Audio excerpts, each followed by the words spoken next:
위대한 예술작품을 감상하는 데 있어서 제일 큰 장애물은 개인적인 습관과 편견을 버리려고 하지 않는 태도이다. 친숙하게 알고 있는 주제를 뜻밖의 방법으로 표현한 그림을 대했을 때 그것이 정확하게 해석되지 않는다는 이유만으로 매도하곤 한다.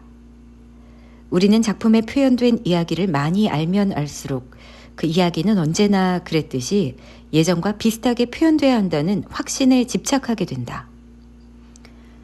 특히 성경을 주제로 한 작품에서는 감정이 격양되기 쉽다. 우리는 모두 성경이 예수의 생김새에 관해서 아무런 언급이 없으며 하느님을 인간의 형상으로 가시화할 수도 없으며 그리고 우리가 친숙하게 알고 있는 예수의 상들을 처음으로 그려낸 사람들은 바로 과거의 화가들이라는 사실을 알고 있으면서도 아직도 많은 사람들은 이런 전통적인 형태로부터 일탈하는 것을 신에 대한 모독이라고 생각한다.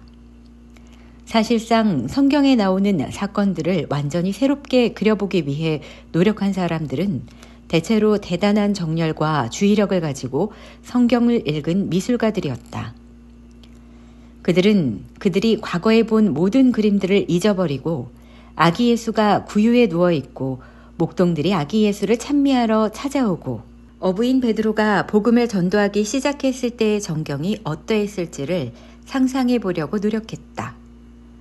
오래된 성경을 참신한 안목으로 읽으려는 위대한 미술가들의 그런 노력이 분별 없는 사람들에게 충격을 줘서 격분하게 만든 경우는 수도 없이 발생했다.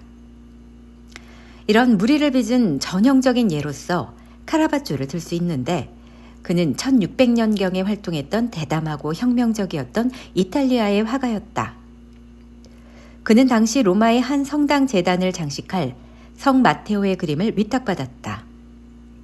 그 그림은 성 마테오가 복음서를 집필하고 있는 장면과 그 복음서가 하나님의 말씀이라는 것을 보이기 위해서 그의 집필에 영감을 불어넣어주는 한 천사를 그리도록 되어 있었다.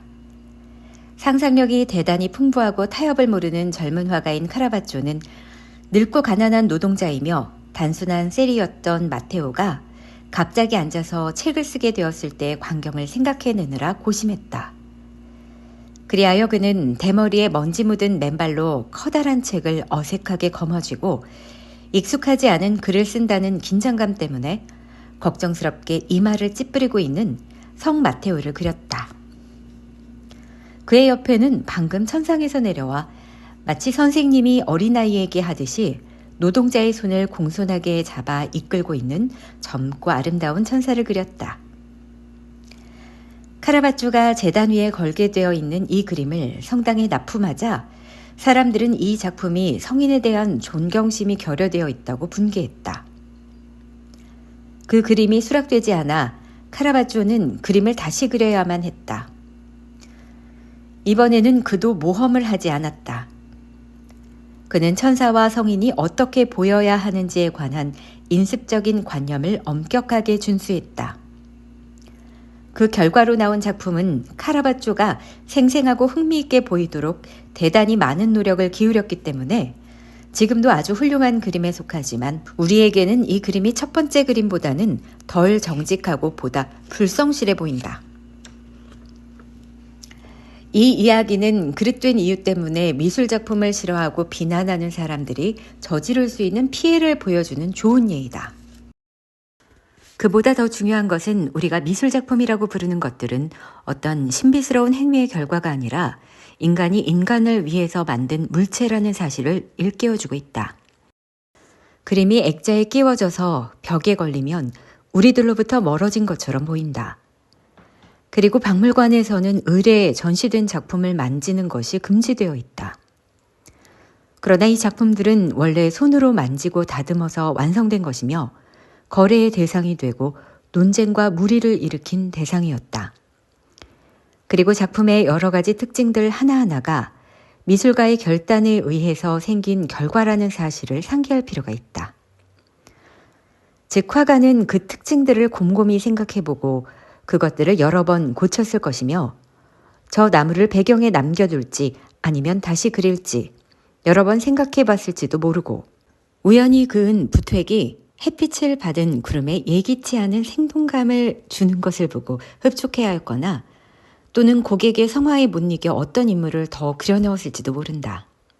우리는 꽃이나 음식이나 옷에 관해서 너무나도 큰 관심을 기울이는 사람들을 까다롭다고 말할 수도 있다. 왜냐하면 우리는 이런 일들이 그처럼 많은 주의를 기울여야 할 만큼 가치 있는 일은 아니라고 생각하기 때문이다.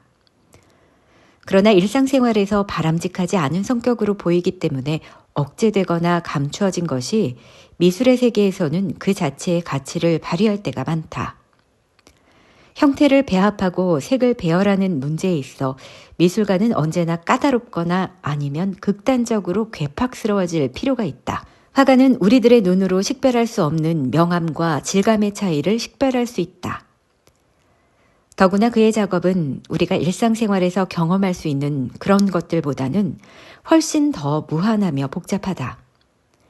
그는 두세 가지의 형태, 색깔 또는 취향을 조화시켜야 할 뿐만 아니라 수많은 형태와 색깔과 취향을 교묘히 다루어서 요술을 부려야 한다. 그는 그의 그림이 제대로 되었다고 보일 때까지 화폭 위에서 수백 가지 색조의 농담과 형태를 조화시켜야 한다. 짙은 푸른색과 근접해 있는 초록색의 작은 색면이 갑자기 너무 노랗게 보인다고 그림을 망쳤다고 생각하거나 눈에 거슬리는 색조가 있어서 처음부터 다시 그려야 한다고 생각할 수도 있다. 그는 이러한 문제를 가지고 고민한 나머지 밤을 지새우며 생각할지도 모른다. 하루 종일 그의 그림 앞에 서서 여기에 한 점의 색을 보탤까 저곳에 보탤까 아니면 그것을 다 지워버릴까로 고심하기도 한다. 라파엘로의 유명한 마돈나 그림 중에서 초원의 성모를 예로 들어보자. 이것은 분명 아름답고 매력적인 그림으로 인물들이 훌륭하게 그려져 있음은 물론이고 두 아이들을 내려다보는 성모의 얼굴 표정은 정말 쉽게 잊혀지지 않는다. 그러나 이 그림을 위해 그린 라파엘로의 습작 스케치를 보면 그가 가장 고심했던 점은 그런 인물 묘사가 아니라는 것을 깨닫게 된다. 그는 그런 인물 묘사는 당연하게 받아들였다. 그가 성취하려고 거듭 노력했던 점은 인물들 사이의 균형, 즉 가장 조화로운 전체를 구성하는 올바른 관계였다.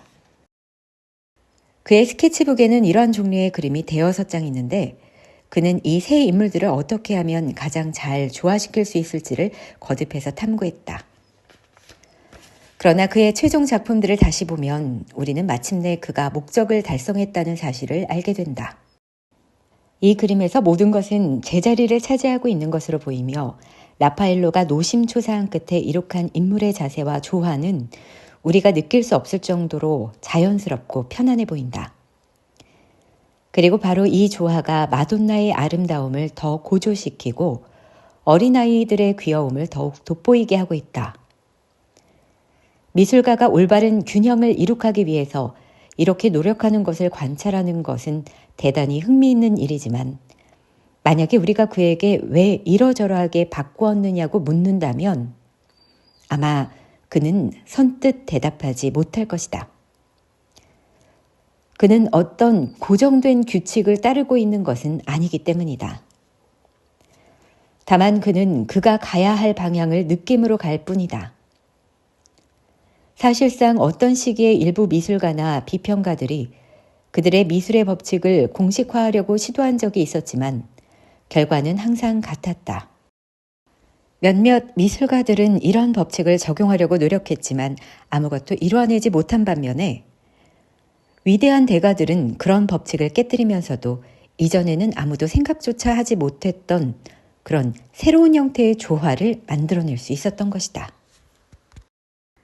미술사에 대해서 약간의 지식을 가지고 있는 사람들도 때로는 함정에 빠질 위험이 있다. 그들은 하나의 미술작품을 볼 때 그림 앞에 서서 그림을 감상하는 게 아니라 그것에 적합한 설명서에 관한 그들의 기억을 찾는 데 몰두한다. 그들은 렘브란트가 키아루스크로 명암법으로 유명하다는 말을 들었던 기억으로 렘브란트의 그림을 보고 유식한 척 고개를 끄덕이면서 훌륭한 키아루스크로로군 이라고 중얼거리며 다음 그림으로 옮겨간다. 나는 이러한 설익은 지식과 속물근성의 위험성에 대해서 아주 솔직하게 말하고자 한다. 왜냐하면 우리는 모두 그러한 유혹에 굴복하기 쉽고 또 이와 같은 책이 그런 속물들을 증가시킬 수도 있기 때문이다. 나는 사람들이 눈을 뜨는 것을 돕는 것이지 입을 헤프게 놀리는 일을 돕자는 것은 아니다.